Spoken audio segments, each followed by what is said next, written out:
नमस्कार। साहित्य तक बुक कैफे के टॉप 10 पुस्तकों की श्रृंखला अभी जारी है। आज मैं साहित्य में जो विविध श्रेणी की जो पुस्तकें हैं, जो बेहतरीन पुस्तकें रही हैं टॉप 10, जिनको मैंने एक दिन एक किताब में पढ़ा था और जो मेरी नज़र में इस पुस्तक श्रृंखला में टॉप 10 में होना चाहिए, उन पुस्तकों की चर्चा करूँगा। जैसा कि मैं बताता रहता हूँ, ये पुस्तकें क्रमानुगत नहीं हैं, क्रम के अनुसार नहीं हैं। टॉप 10 की हर पुस्तक हमारे लिए समान रूप से महत्वपूर्ण है। इस श्रृंखला में यानी विविध श्रृंखला में जिस पुस्तक से मैं शुरुआत करने जा रहा हूँ उसका नाम है कवि जो विकास है मनुष्य का। ये अरविंदाक्षन की यह पुस्तक हमारे समय के चर्चित कवि अरुण कमल की 100 कविताओं पर एकाग्र है।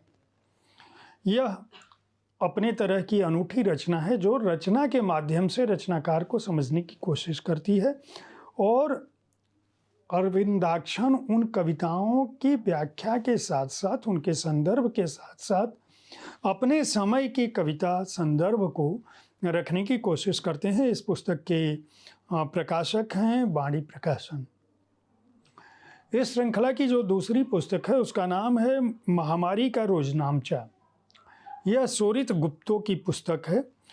सोरित गुप्तो ने कोविड-19 के काल में भारत में जिस तरह का संकट उपस्थित हुआ, जिस तरह से 140 करोड़ की आबादी वाले देश में कुछ घंटे ही मिले थे लॉकडाउन से पहले, उनकी बात की है और उनके बहाने मानवता से जुड़े मुद्दों को संदर्भित किया है, केंद्रित किया है और उस पीड़ा को, उस मार्मिकता को उभारने की कोशिश की है जो उन कहानियों के माध्यम से उस दौर को न भूलने की सलाह देते हैं। इस पुस्तक के प्रकाशन है राजकमल प्रकाशन। इस श्रृंखला की अगली पुस्तक है पुलिसनामा। यह जयगम मुर्तजा की पुस्तक है। पूरा नाम है पुलिसनामा जहां मुर्दे गवाही देते हैं। भारत के थानों में क्या होता है, पुलिसिया संस्कृति किस तरह से काम करती है और किस तरह से पुलिस वालों के जीवन में भी अलग अलग कथाएं और घटनाएं आती हैं और उनके जीवन में भी कई बार मज़ेदार और रोचक स्थितियां होती हैं जो हंसाती भी हैं और सोचने पर विवश भी करती हैं। यह रिपोर्टाज के रूप में संकलित की गई 29 कहानियों का संकलन है जो सच्ची घटनाओं पर आधारित है और लेखक जिसका चश्मदीद था। इस पुस्तक के प्रकाशक हैं राजपाल एंड सन्स। इस श्रृंखला की अगली पुस्तक है बाघ, विरासत और सरोकार। समीर कुमार सिन्हा और विनीता परमार ने इस पुस्तक को लिखा है। दुनिया भर में बाघों की संख्या में निरंतर गिरावट देखी जाती रही है और बहुत अच्छी स्थिति इस प्रजाति के जानवरों को लेकर नहीं है। लेकिन भारत में किस तरह से बाघों के संरक्षण, सरोकार और जो अभयारण्य बनाए गए वहाँ पे किस तरह से प्राकृतिक और सांस्कृतिक संसाधनों को विकसित करने की कोशिश की गई और उससे किस तरह से पर्यावरण को संरक्षित करने का प्रयास हो रहा है, यह पुस्तक उस पर एक नज़र डालती है। इसके प्रकाशक हैं वाणी प्रकाशन। इस श्रृंखला में एक अगली जो महत्वपूर्ण पुस्तक है उसका नाम है जिया जले, गीतों की कहानियाँ। ये नसरीन मुन्नी कबीर की लिखी हुई पुस्तक है जिसका हिंदी अनुवाद यूनुस खान ने किया है। यह पुस्तक गुलजार के गीतों के बहाने उनकी ज़िंदगी को करीब से जानने का अवसर देती है और यह बताती है कि सिनेमाई गीत किस तरह से दस्तावेज सरीखे हैं और किस तरह से गुलजार जैसे गीतकार ने मोरा गोरा अंग लई लो, जिया जले जहाँ जले और दिल ढूंढता है जैसे गानों के पीछे किस तरह की भावनाएं, किस तरह की संवेदनाएं और किस तरह की सोच काम कर रही थी। सही मायनों में यह गुलजार की निर्मित बतौर गीतकार कैसे हुई है, यह पुस्तक उस पर एक नज़र डालती है। खास बात यह है कि साक्षात्कार के बहाने उन्हीं के शब्दों में यह पुस्तक सामने आती है। इस पुस्तक के प्रकाशक हैं राधाकृष्ण प्रकाशन जो राजकमल प्रकाशन का सहयोगी उपक्रम। इस श्रृंखला की अगली पुस्तक है जहां बारिश न हो। यह सुरेंद्र वर्मा की पुस्तक है। सुरेंद्र वर्मा हमारे समय के महत्वपूर्ण रचनाकार हैं और यह उनके धारदार व्यंग निबंधों का संग्रह है। इन व्यंग निबंधों की मार्फत सुरेंद्र वर्मा समकालीन जिंदगी के बहुआयामी विसंगतियों और जो विद्रूपताएं हैं हमारे समय और समाज की, उन पर सवाल करते हैं और ये बताते हैं कि किस तरह से नए तेवर और नई भंगिमा हमारे समय को और हमारी संस्कृति को न केवल प्रभावित कर रहे हैं, झकझोर रहे हैं, बल्कि उनको एक तरह से विद्रूप भी कर रहे हैं। यह पुस्तक कभी आपको हंसाती है और कभी खिंचाती भी है। इस पुस्तक के प्रकाशक हैं वाणी प्रकाशन। इस श्रृंखला की अगली पुस्तक है द लाइफ स्टाइल डाइट। ये रोहिणी पाटिल की पुस्तक है जिसका हिंदी अनुवाद यामिनी रामपल्लीवार ने किया है। खाना आखिर है क्या? डाइट का अर्थ क्या भूखा रहना है? क्या उपवास रहना है? क्या कम खाना है? क्या यह वजन कम करने के लिए ज़रूरी है?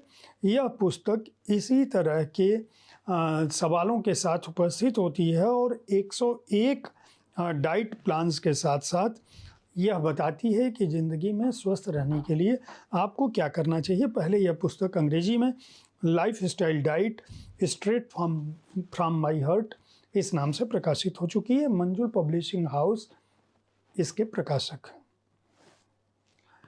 इस श्रृंखला की यानी विविध श्रृंखला में जो अगली पुस्तक है उसका नाम है क्या फ़र्ज है कि सबको मिले एक सा जवाब।